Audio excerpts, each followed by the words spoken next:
I came to faith as a young adult when I was 25 years old, after I'd finished my medical studies and I already created myself a career and a life, and then I found out the life I'd created wasn't the real one.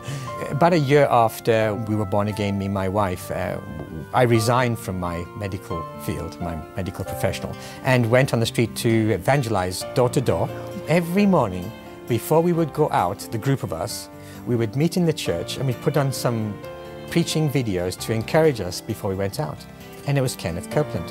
So that's how I got my introduction to Kenneth's teaching, was first year after I was born again. He used to encourage us to go out and preach the gospel every morning. Tony and Emiliana Palmer were faithful to spend 8 to 9 hours a day, visiting, sharing the gospel, and leading 167 families to the Lord. Tony left his medical career to spend 3 years in seminary, preparing for ministry. Following graduation, Tony served as the development director for Acres of Love, a ministry that rescues and provides a forever home for children abandoned or orphaned due to AIDS, abuse, or poverty. During this time, Tony's life was again impacted by KCM. I wandered into the Kenneth Copeland Ministries office in South Africa and spoke to the director at the time. His name is Steve Kutsia, a friend of mine. And I asked him some advice about building an extension at my house because he's a builder, he was. And he just put my plans aside and he said, "You've come here for some building advice, but you've actually, God sent you here for a job." I said, "Why?" He said, "Because we need an office manager. Would you take the job?" And that was the beginning of my working experience with KCM in 1997. Tony eventually became the director of KCM Africa and served for about 2.5 years, until the Lord confirmed the call to relocate the Palmer family to Emiliana's homeland of Italy. Moving out in faith and with only one financial partner, Tony began to minister and teach at interdenominational services and meetings. In 2002, they founded the ARC community to connect believers of different denominations and nations through the internet and small community gatherings. We wanted to submit our ministry to somebody because I wanted to be under authority. Right. And eventually the Anglican Church approached me. They said, "We recognize your call. We recognize what you're doing. Would you like to bring your ministry under our covering?" And that was 2005. So that's just under 10 years ago. And in order for me to be ordained, I had to do some more studies, which was great. I enjoyed studying, did some church history, and I was ordained as a priest in 2005. Bishop Tony Palmer is a gifted teacher, traveling and speaking at universities and meetings all over the world.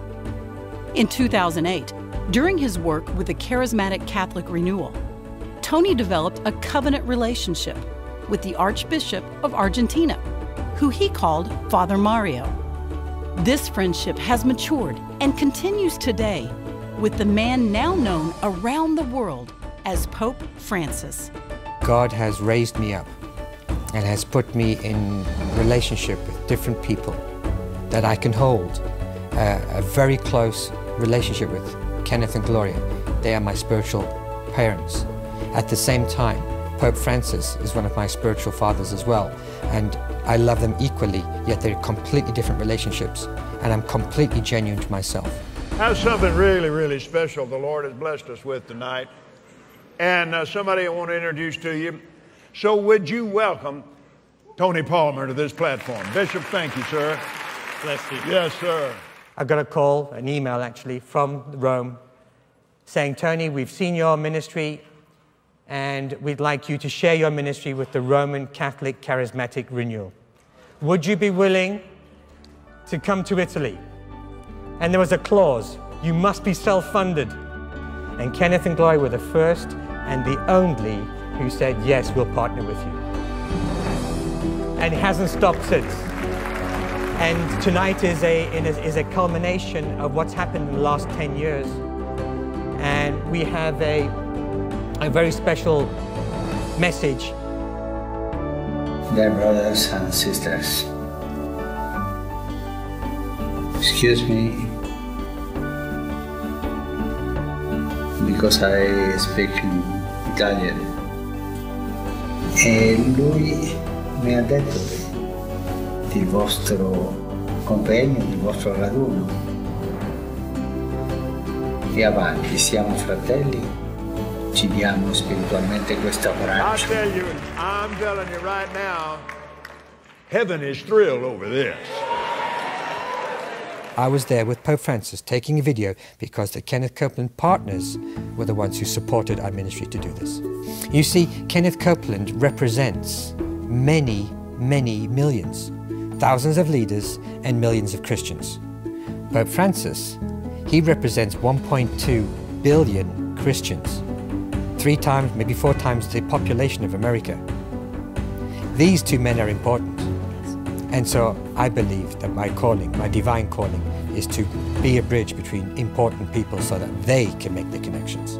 I believe that this unity that we are beginning to see within the body of Christ is a precursor of the second coming.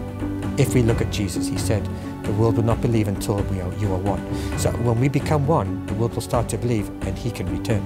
I think that the partners at Kenneth Copeland Ministries have a unique ability to be part of a very important move of the Spirit.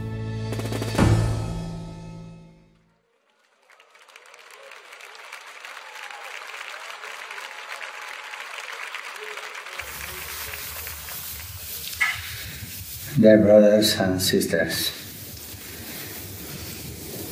excuse me because I speak in Italian, but I cannot speak in English. But I will speak no Italian, no English, but carefully.